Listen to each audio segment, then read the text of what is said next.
Ashaamar kafuune kabajamtootaa fi hordoftoota keenya kun Gadaa Digital Miidiyaadha.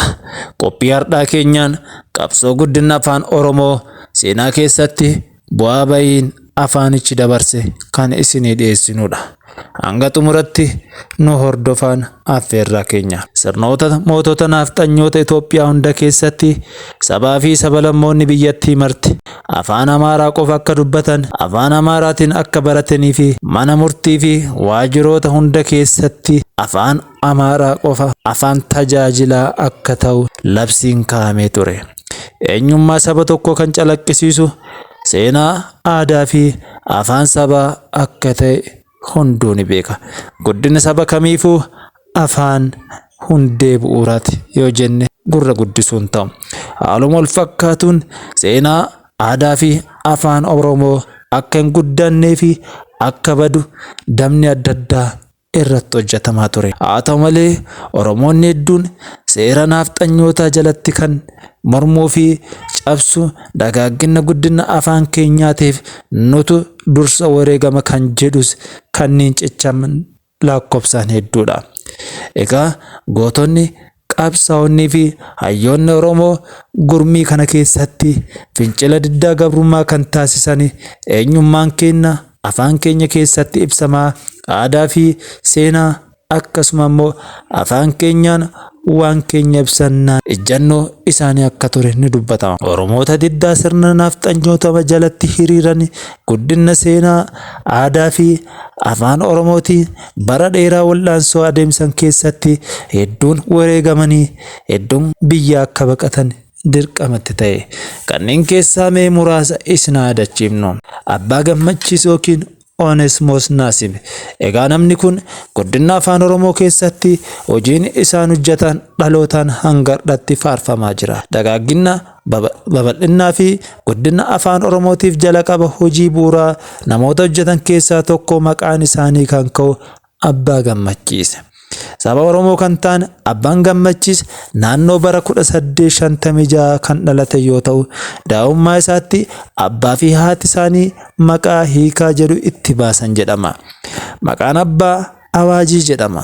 Booda garuu maqaan amantii isaa Onesmoos Naasib akka ta'es himama. Abbaa Gammachiis jedhamu itti kan moggaafames kanuma booda ture. Barri Abbaan Gammachiis faatitti dhalatan bara Minilik Oromiyaa weeraruun akkasuma immoo namoota hedduu ajjeesuu fi saba akka sabaatti akka hin jiraannee fi eenyummaa Oromoo fi Oromiyaa balleessuudhaaf karoora dheeraa baafate hojiitti seenedha. Kana keessatti ammoo Minilik hundee bu'uuraa kan godhatee fi madda galii kan godhatee namoota saba Oromoo fi kanneen biroo ta'anii gabrummaadhaan biyyoota alaa fi naannolee ollaatti gurguruudhaan sharafa akka biyya alaa argachuu ture. Egaa bara Minilik Oromiyaa weeraruu eegalee fi bara mootummaan Habashaa daldala garbaa kana akka hojii gibira fayyadamu kanatti Minilik daldala gabraa gidduutti labsii hayyama afaan Oromoo balleessu tokkos akka raggaasise himama. Kanaaf carraan gabrummaan gurguramuu hiika Abbaa Gammachiis kan dhaqqabe kanumarraa ka'e. Seenaan Abbaa Gammachiis akka ibsutti gabra ta'ee nama gurguramee garuu biyya Mitso'atti namni Mitsiyoonii Swiidinii tokko bitee erga bilisoomsee booda dubartoota Oromoo kan gabrummaan gurguraman bilisa ta'an Gannoo Salbaan, Dimboo Garbaa fi Hirphee Abbaa Magaalaa waa'ee amantii kiristaanaa barsiise. Onesmoos Abbaan Gammachiis kitaaba qulqulluu gara afaan Oromootti kan hiikes bara 1998 akka ta'e himama. Biyya Siwiizerlaanditti namni kun erga kitaaba kana jijjiireeti maqaan isaa akka galmaa'uufis gahee guddaa taphate. Guddinni afaan Oromoo bu'aa ba'ii sana keessa darbuudhaan sadarkaa PhD'ttis akka darbu taasifamee jira. Egaa kabajamtootaa fi hordoftoota keenya, guddina afaan Oromoo keessatti Abbaa Gammachiis yookiin Onesmoos Naasib nama dagatamu miti. Guyyaa har'aatis sagantaa kana waa malee hin kaafne. Yeroo har'aa afaan Oromoo qubee Laatiin irraa qubee kuullee jedhamuttis namoonni jijjiiruudhaaf yaalii taasisan ni jiru. Yeroo miidiyaa hawaasaa irratti dubbii ijoo yookiin ajandaa namoota hedduu ta'ee ture. Egaa guddina afaan Oromoo kanaaf hedduun itti madaanii, hedduun lubbuu isaanii itti dhabanii, biyyaas baqatanii, jireenya maatiin ala waggaa hedduu erga dabarsanii haadhaaf abbaa isaanii malee kanneen lubbuun darban lakkoofsa hin qaban. Kanas kan godhani eenyummaa saba kanaa gama afaaniitiin jiru guddisuu fi dagaagsuu akka ta'e himama. Egaa kabajamtoota keenya seenaa kana wallaaluun akka afaan Oromoo irratti aggaammii taasifnuuf daandii nu saqee jira. Kanaaf dhaloonni afaan kun eessaa ka'ee sadarkaa kana ga'e jedhee of gaafachuu qaba. Of gaafachuu qofa osoo hin taane ammoo itti wareegamee afaan as ga'e kun akka salphata ilaallamne dhaloonni amma hubannoo irratti qabaatee wal barsiisuu qaba. Guddina afaan Oromoo keessatti Abbaa Gammachiis yookiin Onesmoos Naasib qofas miti kan gahee guddaa taphata. Egaa gootonni fi hayyoonni ituu humbaanaa hedduun ni jiru.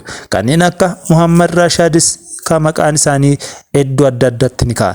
Namni kun afaan Oromoo akka guddatuuf kitaabilee afaan Oromootti hiikan afaan Arabiffaa irraa gara afaan Oromootti kan hedduu akka ta'e himama. Qubee afaan Oromoo bocuufis ilmaan ituu humbaanaa gaheen isaan taphatan hedduudha. Egaa namni Maaster Hasan jedhus wanni inni hubachuu qabu akka obboleessaatti wanni inni hubatee hojiirra oolchuudhaaf kuullee yookiin adeemsa qubee irraa kuullee jijjiiruu kana qalbii isaatti deebi'ee osoo xiinxallee waan jedhu qabna. Sababni isaas qabsaa'onni hayyoonni hedduun qubee kana akka afaan Oromootiin barreessinuuf hedduu isaanii lubbuu itti dhabanii jiran. Ilmaan isaanii biraa godaananii daandii irratti qurxummii yookiin baara keessatti bineensota garaagaraatiin nyaatamanii jirani. Kanaaf ammoo qabsaa'onni kunniin kan ittiin yaadataman ammoo qubee kana bocuu fi qubee kana dhalootaaf dabarsuu ture. Egaa kabajamtootaa fi hordoftoota keenya namoonni hedduun qubee kana akka salphatti ilaalu.